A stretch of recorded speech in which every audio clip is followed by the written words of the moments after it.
الاهلي ما راحش جنوب افريقيا بعد خسارة الاهلي النهاردة وهزيمته امام صن داونز في المباراة التانية. يبقى كده الاهلي اتهزم من صن داونز رايح جاي، ولكن اللعيبة النهاردة ما جاتش في المباراة. اداء سيء لم نراه من النادي الاهلي منذ فترة طويلة. السلام عليكم ورحمة الله وبركاته. يا ريت كل اللي بيشوفنا يدعمنا بلايك واشتراك في القناة. لايكاتكم على الفيديو هي اللي هتوصل الفيديو ده لأكبر عدد من الناس ممكن حد يشوفه. وفيه ايه يا عم موسيماني؟ انا نفسي اعرف في ايه يا عم موسيماني بالظبط؟ انت عايز ايه بالظبط؟ انا معرفش. يعني احنا قلنا جددنا وانتهينا وخلاص، وكسبنا بيراميدز بالثلاثة وقلنا الحمد لله، ولكن اجهاد كبير قوي قوي على لاعيبه النادي الاهلي. النهارده معظم اللاعبين ما قادرينش يرفعوا رجليهم، ما قادرينش يشيلوا رجليهم، ما قادرينش يعني ما فيش لعيبه قادره تعمل السبرنت. يعني ما فيش لعب، ما فيش مباراه، ما فيش دفاع. يعني حتى الجون اللي جه النهارده فينا هدف معرفش من خطأ دفاعي فادح بصراحة. مفيش تغطية في الرقابة، مفيش كرة ركنية، واحنا مسكنا الماتش الشوط الثاني كنا ممكن نعمل بأداء أحسن من كده. وعايز أتكلم على عدة أسباب من خسارة النادي الأهلي، من خسارة النادي، ولكن بقى في حاجات كده الواحد نفسه يتكلم فيها. أولا موسيماني، اول حاجه موسيماني انت مصمم على بيرسي تاو كل مباراه بتبدا بيه اساسي. على ايه ده راجل بعد ما اتصاب ورحنا كاس العالم يا راجل؟ ده احنا في كاس العالم عملنا مباريات احسن من كده وما كانش معانا بيرسي تاو اللي الجمهور كله كان حزين على اصابه بيرسي تاو وقال لك خساره كبيره للنادي الاهلي. ده احنا لعبنا ماتش قدام بالميراس اللي اتهزمنا 2-0 فيه احسن من مباراه صن داونز النهارده، وكنت تقدر تكسب صن داونز مستريح. بس لو لعبت وفي رجوله وفي اداء وفي رجوله في الملعب، لكن مفيش لعب، مفيش اداء. اللعيبه مجهده، ده اللعيبه عايزه تاخد لها شهر استشفاء كده علشان تقدر ترجع تاني للفورمه وتلعب. تاني حاجه بعد بيرسي تاو افندي اللي جبناه وما نفع، ما اعرفش ايه في ايه، ما اعرفش مش عاوز يلعب خالص، ما بيأديش، بياخدوا الكرة ويلعب بيها مع نفسه، ولا بيباصي ولا بيعمل هجمة مرتدة ولا بيعمل اي حاجة. حسام حسن اللي كنا كلنا متعاطفين معاه والنادي الاهلي نزل له بوست كبير عريض بصورة ودعم لحسام حسن، ضيع جون ما يضيعش من علي معلول، كرة عرضية من علي معلول كنا في احوج ليها ان احنا كنا على الاقل هنكسر صن داونز ان هو مفس علينا مباراتين رايح جاي. وتاني حاجة ان احنا هنتعادل هناخد نقطة هنبقى 5 نقط. يا جدعان احنا الحمد لله هو في امل في الصعود ان شاء الله. مباراتين اللي فاضلين في قدام، مباراة قدام المريخ ومباراة قدام الهلال السوداني، ان شاء الله الاهلي هيقدر يكسبهم وهنصعد ان شاء الله باذن الله. المشكلة مش في الصعود. اي نعم احنا لما صعدنا الموسم الماضي صعدنا تاني المجموعة وخدنا البطولة، والموسم اللي قبل منه صعدنا تاني المجموعة وخدنا برضو البطولة الحمد لله. ولكن انت الاداء كده ما يبينش ان انت هتعمل حاجة.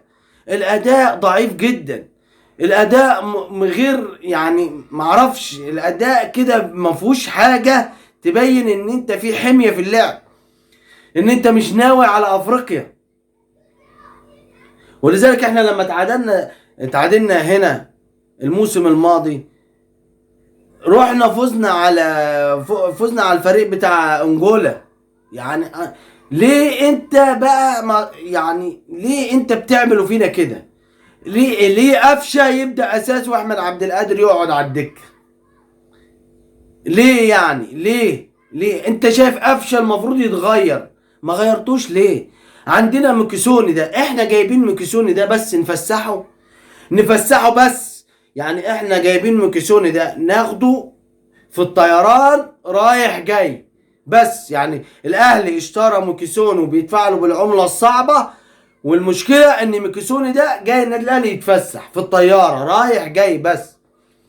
لكن يلعب لا، لعبنا قدام فاركو فزنا 4 والحمد لله، والراجل جاب جونين وقلنا مباراة واخد الثقة وهيرجع. وحتى لما نزل في مباراة بيراميدز عمل اداء هجومي، كان ضاغط. ما هو السبب في الجون بتاع عمرو السولية، اللي بالمناسبة النهاردة عمرو السولية مش قادر يرفع رجله.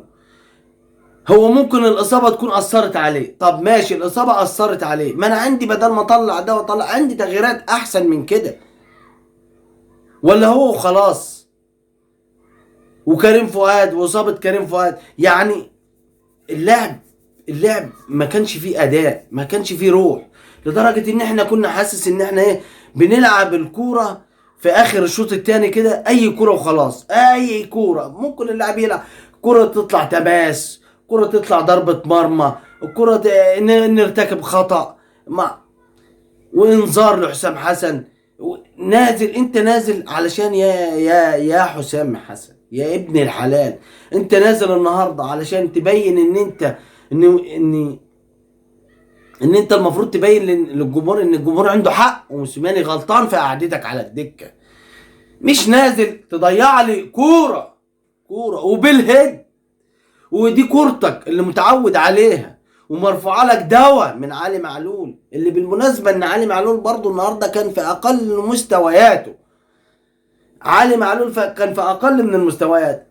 ان شاء الله هنصعد وهنصعد ان شاء الله باذن الله. انا واثق ان الاهلي هيفوز ان شاء الله على المريخ وعلى الهلال السوداني في القاهره، وهنصعد باذن الله ان شاء الله. ولكن احنا على الاداء المفروض يكون في اداء احسن من كده شويه. يعني احنا في الدوري حاجه، وفي دوري ابطال افريقيا حاجه، وعمنا موسيماني مصمم ان هو ايه، يعني انت مضيت وربنا اكرمك وخلاص وقلنا مشروع مع النادي الاهلي وهنستفيد بيه، يا عم ارحمنا بقى واعمل حاجة زي الناس، حاجة كويسة، حاجة نستفيد منها، كورة نتمتع بيها. انت مع صن داونز لما قعدت 7 سنين كنت عامل كورة حلوة، اي نعم ما كنتش بتاخد بطولة افريقيا كل سنة، بس كان على الاقل كان اي فريق بيجي يعمل لك حساب. انا نفسي كان صن داونز النهارده يعمل للنادي الاهلي حساب، مش احنا اللي ننزل متحفظين في الشوط الاول وخايفين من صن داونز لحد ما جه فينا الجون من خطأ دفاعي فادح. واقسم بالله الشناوي اداؤه النهارده 10/10. الراجل الوحيد اللي يستحق رجل المباراه وفي المباراه هو محمد الشناوي. محمد الشناوي يا جدعان النهارده شن في كذا كوره. لولا وجود محمد الشناوي كحارس مرمى للنادي الاهلي النهارده، الاهلي كان شال بنتيجه كبيره، كان خد هزيمه بنتيجه كبيره قوي. يعني ده كرم من ربنا ان محمد الشناوي كان معانا، ما كناش عايزين النتيجه توسع اكتر من كده يبقى فيها فضيحه. ولكن امبارح احنا كنا بنتريق على الزمالك اللي شال من الوداد 3 وشال من الوداد 1. النهارده الاهلي نفس المحصله. احنا احنا مش هنعمل زي جمهور الزمالك هنمشي ورا الكلام بس، لا احنا بنتكلم لصالح فريقنا، احنا جمهور بنتكلم لصالح الفريق، عايزين النادي الاهلي دايما في المقدمه. بنتكلم علشان ان النادي الاهلي يكون له اداء احسن من كده. مش هنقول النادي الاهلي خد بطولة افريقيا وخد ثالث العالم وهنقعد نسقف على طول المباراة او طول الوقت، خلاص دي مرحلة وعدت. لكن ان انت ترجع في افريقيا تلعب لي الهلال تتعادل، وتلعب لي صن داونز المريخ تفوز، وتلعب لي وتلعب صن داونز تتغلب، وتلعب صن داونز تاني تتغلب، ليه يا عم؟ ليه الاداء ده؟ ولاول مره موسيماني من ساعه ما مسك النادي الاهلي ان هو يخسر مباراتين متتاليتين ورا بعض ومن فريق واحد. ده احنا كنا عقده لصن داونز، اللي بالمناسبه كل سنه لازم نقابله، يا دور المجموعات يا كاس يا دور الثمانيه، يا دور المجموعات يا دور الثمانيه. هو في ايه يا جدعان بالظبط؟ ولكن ان شاء الله باذن الله كلنا ثقه في النادي الاهلي وفي وربنا يكرم في اللي جاي، والتوفيق للنادي الاهلي في المباراتين اللي فاضلين ان شاء الله باذن الله نحقق فيهم، مش هنتنازل عن الفوز. اقل حاجة هو الفوز في المباراتين اللي جايين علشان نضمن على الاقل نصعد، وبعد كده نعيد ترتيب اوراق الفريق من تاني. الاهلي يعيد ترتيب اوراقه من تاني.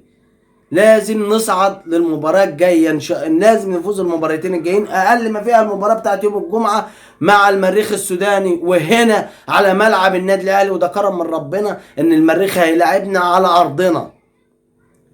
اختار ملعب الاهلي والسلام، يعني ممكن تقدر تفوزوا بنتيجة كويسة، وان شاء الله باذن الله كل التوفيق للنادي الاهلي في المباراتين الجايين علشان نضمن نصعد، ان احنا اول نصعد تاني، حتى نصعد تاني المجموعة، ونعمل مباريات كويسة في اللي جاي. وفي الختام نقول سلام، وما تنسوش الاشتراك في القناة ولايك على الفيديو، والسلام عليكم ورحمة الله وبركاته. لايك على الفيديو.